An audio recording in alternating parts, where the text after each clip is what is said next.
Долга ќе биде оваа расправа во комисијата, која што најверојатно ќе продолжи и во следните неколку денови со оглед на тоа што голем дел од пратениците, голем број се пријавија и за земање збор, меѓутоа и за реплики и контрареплики, со оглед на тоа што имаше некоја кавга помеѓу пратениците од владеачкото мнозинство и од опозицијата во однос на тоа дали предност имаат репликите, дали имаат предност процедуралните обраќања. Беше побарана пауза па да се договорат координаторите на пратеничките групи, па по таа пауза веќе се очекува да продолжи расправата во Комисијата за политички систем околу 6-месечниот извештај на Катица Јанева. Специјалната обвинителка не навлезе во детално образложување на својот извештај.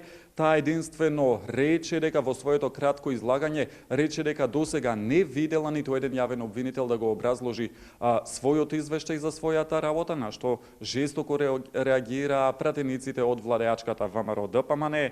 Таа рече исто така дека знае дека има доверба и поддршка во нејзината работа од екс-премиерот Никола Груевски. Исто така таа побара измени на членот 22 од Законот за специјалното јавно обвинителство, со што како што рече ќе треба да се пролонгира оној рок од 18 месеци за да има доволно време до крај да истражи и да утврди кој го спровел прислушувањето. Исто така таа повторно побара измени на Законот за заштита на сведоци, а побара и од пратениците да се почитуваат препораките од Венецијанската комисија.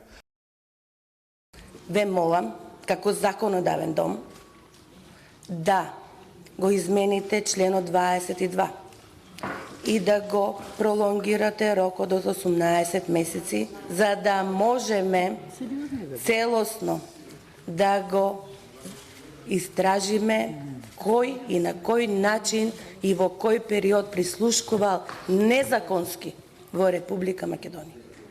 Второ, да ги донесете измените на Законот за заштита на сведоци, во кој ќе имам автономно право да ги заштитам сведоците.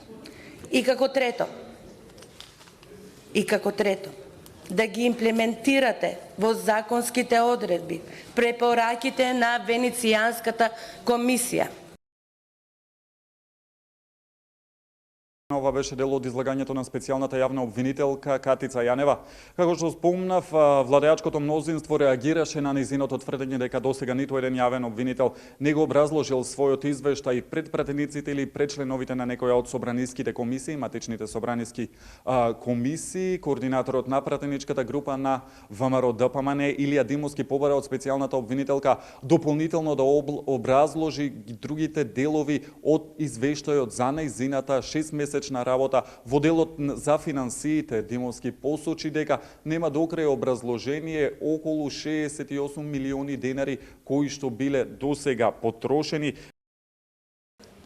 На почетокот сакам да се заблагодарам на господјата Јанева што со своеволно дејствие ја повлече изјавата дека не го признава легитимитетот на собранието и дојде во собранието да го поднесе својот извештај и во согласно со членот 7 од законот кој што ја тангира работата на ова обвинителство да одговара за својата работа пред собранието на Република Македонија.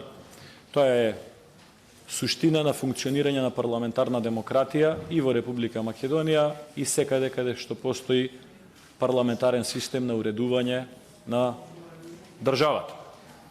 Тоа значи дека сите органи кои што се одговорни пред собранието одговараат за својата работа пред собранието и тоа значи дека нема органи кои што не одговараат пред никого. Расправата во матичната комисија за политички систем и односи помеѓу заедниците се поизвестно е дека ќе трае во следните неколку денови со оглед на, како што споменав, дека има голем број на пратеници, членови на комисијата пријавени за да земат збор. Меѓутоа, она што се знае е дека за во понеделник е закажана пленарната седница на која што ќе се разгледува извештајот, 6-месечниот извештај на специјалната обвинителка Катица Јанева.